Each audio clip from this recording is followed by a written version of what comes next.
Hey guys, halfway through the training now. You can see up here on Training Peaks, 10 weeks to go until Busso. So we're starting to get towards the back end of the training now and getting a little bit more serious. Footy's starting to wrap up, so actually this weekend is going to be the last game of the season, which is nice. We can finally start getting back out and being a bit more consistent in terms of bike and run, and really start to focus on some of the longer endurance stuff. But what I wanted to do based on that is I just wanted to show you what I've actually been doing in terms of my long running for the last little while, because it has been mostly consumed by what I'm doing with footy. It's been a bit interrupted. It's a little bit different to what you're traditionally doing. I just wanted to show you how hard it's going to be to transition from what I'm doing game days throughout the year in terms of winter into what I'm going to be doing half Ironman when it rolls around in December at Busso. So I'm just going to flip around to the laptop and show you some of my GPS stats from game to show you that different, really high intensity burst to long, slow, consistent pace. It's going to be a bit of a challenge, but hopefully we can. We've got the pace already. It's just about transitioning that into a long, sustained effort. So let's flip around the laptop and have a look. So what we're looking at here, guys, is just my GPS numbers across most of this season. You click on the most recent one I've got in here from a couple of weeks ago. And what we can see is some of the stats here. You can see 17 Ks total running. 2.5 kilometers of that was high intensity, so at greater than 4.5 meters per second. You can do the conversions to work out how fast that is in kilometers an hour, because my maths is no good. But high intensity running, basically working really sort of zone 4 and above, 2.5 Ks of that in the game, which is pretty tough. You see top speed as well, 29.45 kilometers an hour, which is the highest I reached in this game. I have hit as high, and I can try and find them later, I have hit as high as sort of 34 kilometers an hour before. So moving pretty quick, and you see 131 sprint effort. So this one here is a big one that's the hardest to then transition, is instead of start-stop or stop-start, sort of running real high bursts and then not much, try and get that into that consistent running. As you can see, here's the profile of the game. So you can just see it's really high intensity bounce. It's like a high intensity interval training session just the entire time. So we're not getting any of that consistent running. This has been my big running session for pretty much the entire year on a weekend.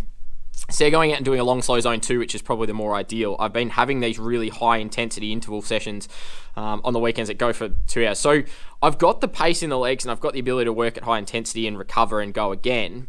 But I'm concerned that I don't quite have the zone 2 aspect. Just wanted to highlight how specific the training needs to be and how specific we need to start getting over this next little while as we get closer and closer in the back end of the program, particularly those longer sustained efforts. A lot of the time when we see athletes come in, and when I'm talking to athletes, they come from the opposite end of the spectrum. Usually the endurance guys will come from lots of long, slow base training, and they don't have much of that high intensity aspect. So we need to really focus on it as a key part of the program. Boost their ability to use oxygen at higher intensities, tolerate higher intensities for longer, recover faster so they can have a bout of high intensity and then come back, recover, go again.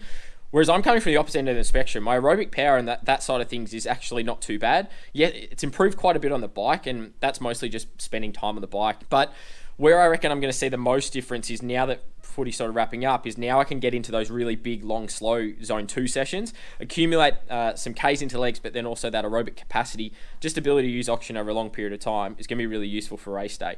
Because at the end of the day, I'm going to have to run 21 Ks, so I'm covering similar or just under that distance on game days at the moment, but I'm not doing it in a continuous effort. It might work as a pacing strategy, a bit of a different way to go about it if I went really high intensity bouts and ran the half marathon as a high intensity interval training session. Probably not the best way to run it in terms of fuel and load management and managing fatigue, but could be something I look at if I'm starting to get a little bit desperate in terms of the long slow training just doesn't have enough time to do its thing.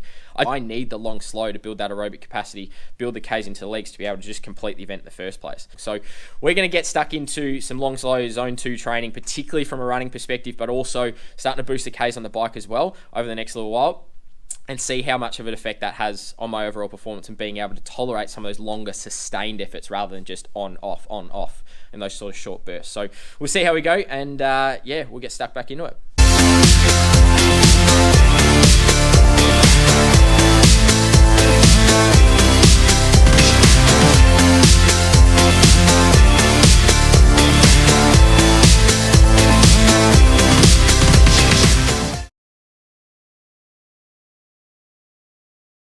Hey guys, so I've been a little bit quiet over the last 2 weeks, so there's a bit of a delay in why this video is going up. Just got a little bit burnt out. So the end of footy season came around, went into the final series, had a grand final in the under-18s. That all went well. But as soon as that was all over, the week after the week after games finished and all of that. I just planned to have a bit of a lighter week anyway. But everything sort of just crumbled a little bit. I just felt really flat. We had a few sort of end of season functions, things like that I went to, and I just really wanted to just relax and enjoy myself a bit. But what I sort of found out last week as well, so this is all sort of, I guess, really sort of that last week of games happened sort of 2 weeks ago. Last week was sort of that down week, and together it just sort of, I ended up just sort of not really sort of feeling it too much and not really wanting to train a lot. Most age group athletes who are watching these videos would know full-time work on the top of a full training schedule can be quite difficult to balance. And I guess I just got to the end of that whole cycle and just felt a little bit flat and a little bit fatigued. So I didn't really get much training in.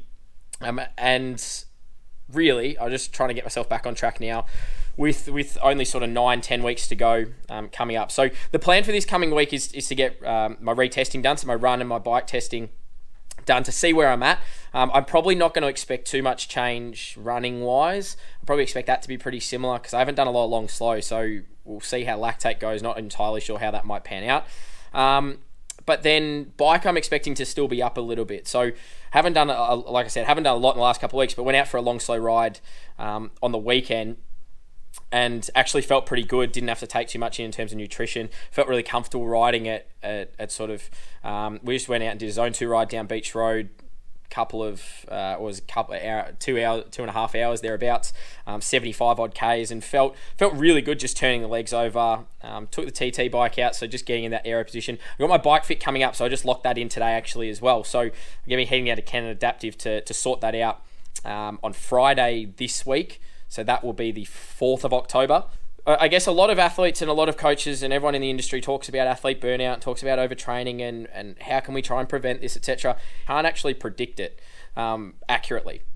Very, very difficult to see the signs and symptoms of overtraining until after it's already happened, in which case you just need to ride the wave of it and then you're going to come out the other side eventually, and how long it takes you to come out the other side depends on how overtrained you are. I felt really good going through the back end of the season in terms of footy season. I was training really well, seeing some really solid improvements on the bike. My running was getting a little bit better. It was the type of thing that mentally I felt fine. I was recovering reasonably well. The last couple of games started to get a little bit more sore and started to feel a little bit the effects, but it wasn't impacting my performance massively. I did start dropping off my gym sessions a little bit, which was starting to give me a bit of a sign that just the lack of motivation aspect is something that I did start to notice and go, I just don't want to go to the gym today, or I get to the end of the day at work and go, I'm not going to do that swim today, and I'll do it tomorrow, and starting to put things off, which I guess is one of the signs. I look back now, it's a lot easier to see that pattern.